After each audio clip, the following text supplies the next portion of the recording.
अखिल भूमंडलीय सर्व शिरोमणि मुनि समाज के संस्थापक आदि मुनीश्वर योगेश्वर सदगुरुदेव शिव मुनि महाराज की जय।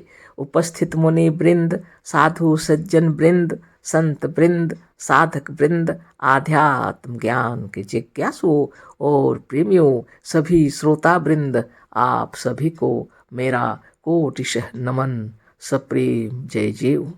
तो आध्यात्मिक चर्चा चल रही है और हम लोग सदगुरुदेव शिव मुनि महाराज रचित ग्रंथ ईशावास्य उपनिषद का निष्पक्ष भाष्य के अंतर्गत अध्याय 1 पर चर्चा कर रहे हैं। शीर्षक दिए हैं सदगुरुदेव शिव मुनि महाराज ईशावास्य उपनिषद अथवा यजुर्वेद का 40वां अध्याय, और यही चल रहा है।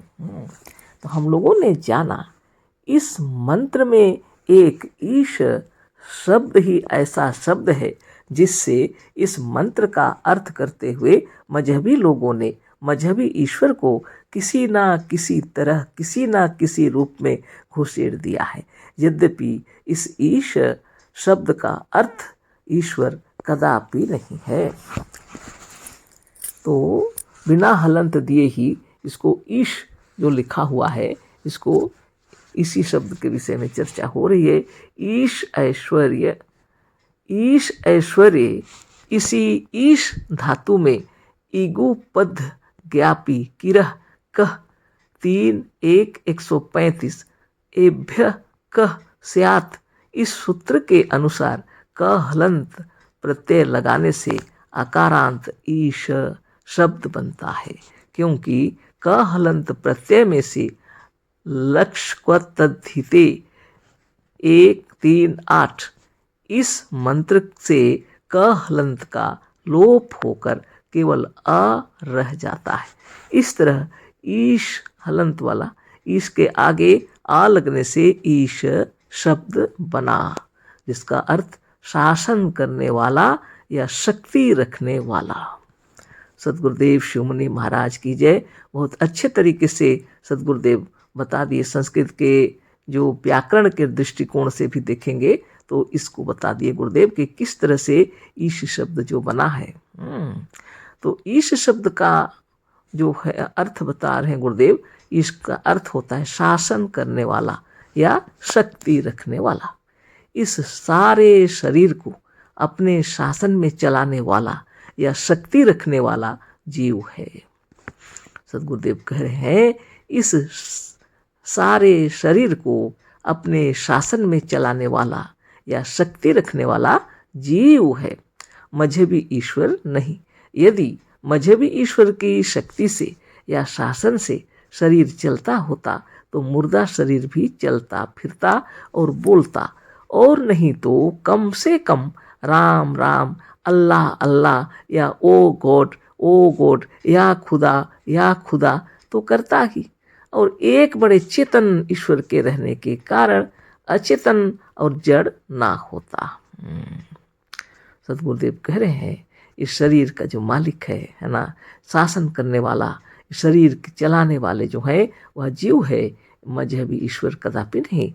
मजहबी ईश्वर कहने का मतलब है मजहबी ईश्वर जड़ चेतन सारे संसार में व्याप रहा है, लेकिन सदगुरुदेव कह रहे हैं ऋषि मुनि जिस ईश्वर को जानते हैं और जिसकी तपस्या करते हैं वह इस शरीर में रहता है और इस सारे शरीर को अपने अधिकार में रखता है, इस शरीर में शासन करता है ना और शक्ति रखता है। शरीर में बल सौंदर्य जो कुछ दिख रहा है यह इसकी महिमा से है, जीव की महिमा से है, मतलब है ना। तो गुरुदेव कह रहे हैं यदि मजहबी ईश्वर की शक्ति से या शासन से शरीर चलता होता तो मुर्दा शरीर भी चलता फिरता और बोलता, नहीं तो कम से कम राम राम, अल्लाह अल्लाह या ओ गॉड या खुदा तो करता ही। एक बड़े चेतन के रहने के कारण कम से कम अचेतन या जड़ तो नहीं होता। गुरुदेव कह रहे हैं अतः इसमें चेतनता को लाने वाला या इसे अपने शासन में चलाने वाला जीव था, जिसके निकल जाने से अब यह जड़ अचित और मुर्दा होकर पड़ा हुआ है। तो जब प्राण निकल जाते हैं शरीर से तो शरीर जड़ हो जाता है, अचेतन हो जाता है। यही प्राण, यह जीव, यह जीवन, यही शरीर को चलाने वाली शक्ति है और शरीर में शक्ति भरने वाला। तो गुरुदेव के कहने का मतलब है इस शरीर में जो शक्ति थी उसके निकल जाने के बाद शरीर अचेतन हो जाता है, जड़ हो जाता है। जब तक शरीर में चेतनता बनी रहती है आत्मा के रहने से, तो गुरुदेव कह रहे हैं कि यह जो शरीर है जिसकी वजह से चेतनमान दिख रहा है वह आत्मा है, वह जीव के कारण है, किसी मजहबी ईश्वर के कारण नहीं। शरीर से प्राण के निकल जाने पर भी मजहबी ईश्वर तो वर्तमान था, लेकिन ऐसा क्यों नहीं हुआ? इसमें चेतनता लाने वाला या इसे अपने शासन में चलाने वाला जीव था, जिसके निकल जाने से अब यह जड़, अचेत और मुर्दा होकर पड़ा हुआ है। यदि इस शरीर पर या संसार पर ईश्वर का शासन होता तो किसी के शरीर द्वारा बेईमानी, घूसखोरी, हत्या, भ्रष्टाचार, अत्याचार, लूट, चोरी और बलात्कार आदि पाप न होते। और इसी तरह से यदि जगत पर या संसार पर मजहबी ईश्वर का शासन होता तो संसार में पूर्वोक्त प्रकार के कोई अधर्म, अत्याचार और पाप ना होते। बहुत बड़ी बात है। यदि ईश्वर के चलाने से शरीर चलता तो इस शरीर के द्वारा किसी भी प्रकार से भ्रष्टाचार नहीं होता, बेईमानी नहीं होती, घूसखोरी नहीं होती, हत्या, बलात्कार, अत्याचार ये सब कभी नहीं होता, ऐसे पाप नहीं होते। और पूरा संसार मजहब ईश्वर का शासन, यदि मजहब ईश्वर के शासन से चलता होता तो संसार में पूर्वोक्त प्रकार के कोई अधर्म, अत्याचार और पाप न होते। इसके अलावा यदि ईश नाम जीव का ना होकर ईश्वर का होता तो मंत्र का रचयिता चाहे जो हो यह न कहता कि माँ गृध कस्य सिद्धनम, किसी के धन की इच्छा, लालच या लोभ मत कर। बहुत बड़ी बात है। इसके अलावा गुरुदेव करें यदि ईश नाम जीव का ना होकर ईश्वर का होता तो मंत्र का रचयिता, जो ब्रैकेट में लिखे हैं, जो लिखे हैं चाहे जो हो, यह ना कहता कि माँ गृध कस्य सिद्धनम, किसी के धन की इच्छा, लालच या लोभ मत करो। अगर ईश्वर होता है शरीर में तो हमारे जो ऋषि लोग हैं इनको बोलने की क्या आवश्यकता होती? दीर्घतमा ऋषि जी ऐसा क्यों कहते कि चाहे जो हो जाए लेकिन कभी भी किसी दूसरे के धन की इच्छा या लालच और कभी नहीं करना। यह लिखा हुआ है, लोभ मत करो लिखा हुआ है। किसी के धन की इच्छा, लालच या लोभ मत कर, यानी माँ गृधा कस्य सिद्धनम, इसका मतलब है किसी के धन की इच्छा, लालच या लोभ मत कर। किसी भी दूसरे के धन की चोरी या अपहरण न कर। यदि शरीर पर ईश्वर का शासन है तो क्या ईश्वर को भी यह सिखाने की आवश्यकता है? यदि शरीर पर ईश्वर का ही शासन है तो क्या ईश्वर को भी सिखाने की आवश्यकता है? गुरुदेव कह रहे हैं कभी नहीं। इसी तरह से यदि इस शरीर या संसार का शासक ईश्वर है तो इस मंत्र में यह भी नहीं कहा जा सकता था कि तेन त्यक्तेन भुंजी था। उसी प्रकार यदि इस शरीर में इस संसार का शासक ईश्वर है, इस शरीर और संसार का शासक ईश्वर है शासक, तो इस मंत्र में यह भी नहीं कहा जा सकता था कि तेन त्यक्तेन भुंजी था। यदि कहो कि यह उपदेश तो मनुष्य के लिए है, यदि आप कहते हैं कि यह ईश्वर के लिए नहीं है तो उपदेश तो मनुष्य के लिए है ना। पर सुनो तो, जब इस मनुष्य शरीर का और संसार का शासक और उसे शक्ति देने वाला ईश्वर है, ऐसी बातें जीवों से या जड़ पदार्थ से कहना व्यर्थ है। खूब विचार कर लीजिए आप भी, गुरुदेव कह रहे हैं। पर सुनो तो, जब इस मनुष्य शरीर का और संसार का शासक और उसे शक्ति देने वाला ईश्वर है तो ऐसी बातें जीवों से या जड़ संसार से कहना व्यर्थ है। कैसे इसको कहेंगे, कहे उपदेश देंगे तेन त्यक्तेन भुंजी था, कि अपना ही कमाई का भोग करो, ऐसा क्यों कहेंगे? बड़ी विचित्र बात है कि नहीं है? जब मनुष्य इस शरीर के अंदर शासक ईश्वर हो तो उसको क्या बताना पड़ेगा? गुरुदेव कह रहे हैं जो शासक है उसको बताना पड़ेगा ना, और जो शरीर के जीव को बता के क्या फायदा। हाँ, जैसे उदाहरण दिए हैं, रेलगाड़ी को चलाने वाला या रोकने के लिए मुसाफिरों को कहना व्यर्थ है। इसी ईश धातु में वरच प्रत्यय लगने से ईश्वर शब्द बनता है।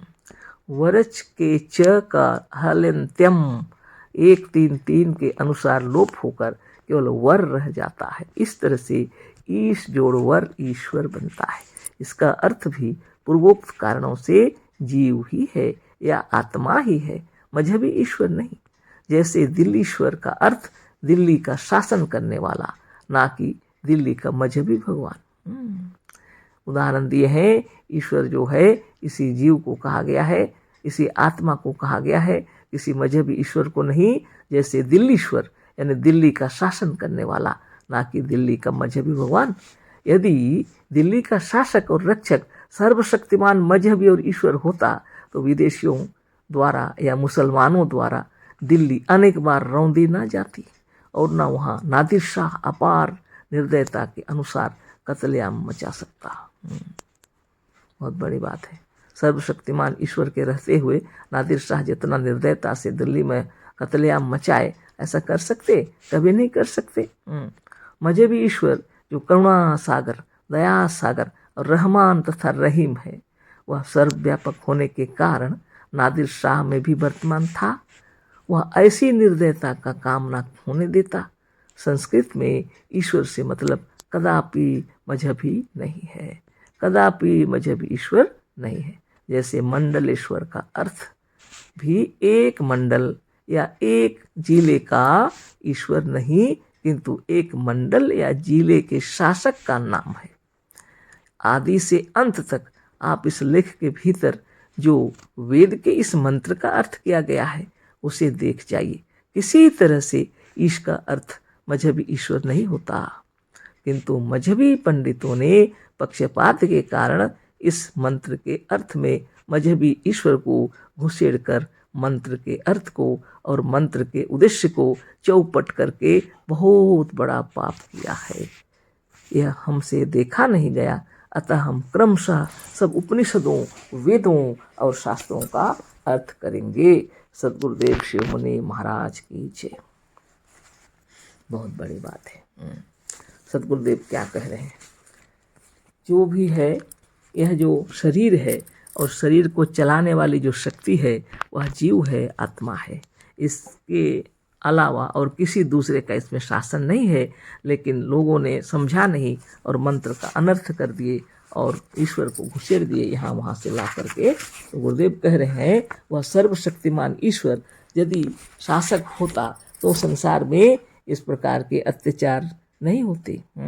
नादिर शाह का उदाहरण दिए हैं, जिस समय वह कत्लेआम हुआ बहुत निर्दयता के साथ। तो गुरुदेव कह रहे हैं उसके अंदर अगर सर्वशक्तिमान ईश्वर थे तो वो तो दया करुणा के सागर थे, फिर ऐसा क्यों हुआ? इसका मतलब यह है कि ऐसा ईश्वर, मजहबी ईश्वर कहीं भी नहीं है। यह सिर्फ कल्पित है मनुष्यों के विचारों के अनुरूप, है ना।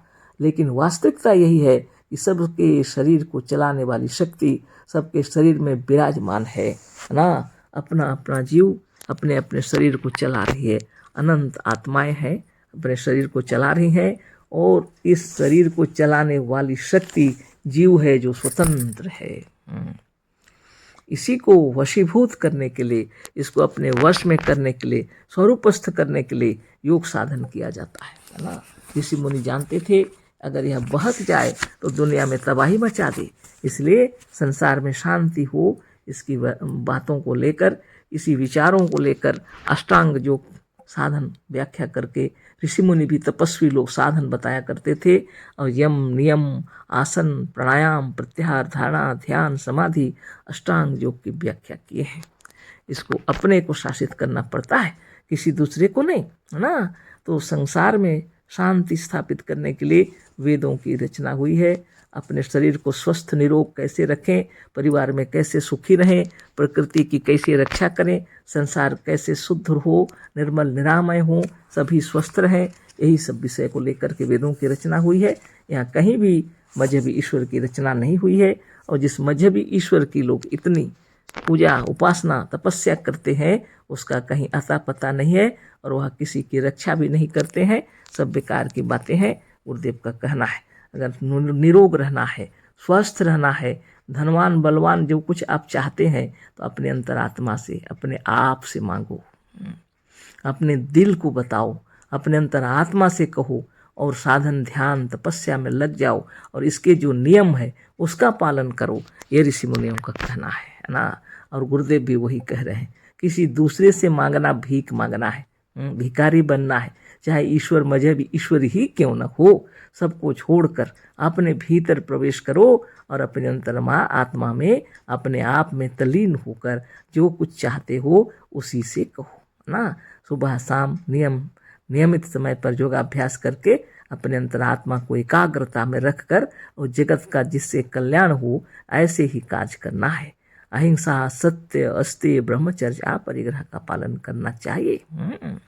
शौच संतोष तप स्वाध्याय ईश्वर प्रणिधान ये सब आत्मा के उन्नति के लिए इसका पालन करना पड़ता है। आसन प्राणायाम प्रत्याहार धारणा ध्यान और समाधि ये सब का पालन करेंगे तो जीवन में ही इसी स्थूल शरीर में रहते हुए ही वह सर्वोच्च ज्ञान हो जाएगा जो आपको मोक्ष कहते हैं, जिसको मुक्ति है ना, सच्चा ज्ञान हो जाएगी। आत्मा अजर अमर अविनाशी है और इसी शरीर में रहते हुए भी आप आनंद महसूस करते हुए स्थूल में भी सुखी रहेंगे, सूक्ष्म में भी सुखी रहेंगे, जागृत में भी सुखी रहेंगे, स्वप्न में भी, सुसुप्ति में भी। गाढ़ निद्रा जिसको सुसुप्ति कहते हैं, जागृत स्वप्न सुसुप्ति और तुरीय अवस्था में भी आनंद विभोर रहेंगे। और इस संसार में जब आप आए हैं तो यहाँ माता पिता भाई बहन गुरुजन अड़ोसी पड़ोसी मित्र बंधु बांधव सखा सबके साथ सुंदर व्यवहार करेंगे और जगत में शांति से रहेंगे। इसीलिए वेदों की रचना हुई है, इसी को बतला रहे हैं गुरुदेव। तो अध्याय 1 जो है यहाँ अभी पूरा हो गया और कल हम लोग अध्याय 2 पर फिर से चर्चा करेंगे। आज के लिए इतना ही। अशेष धन्यवाद। कोटिशः नमन। सप्रेम जय जीव। सद्गुरुदेव शिव मुनि महाराज की जय।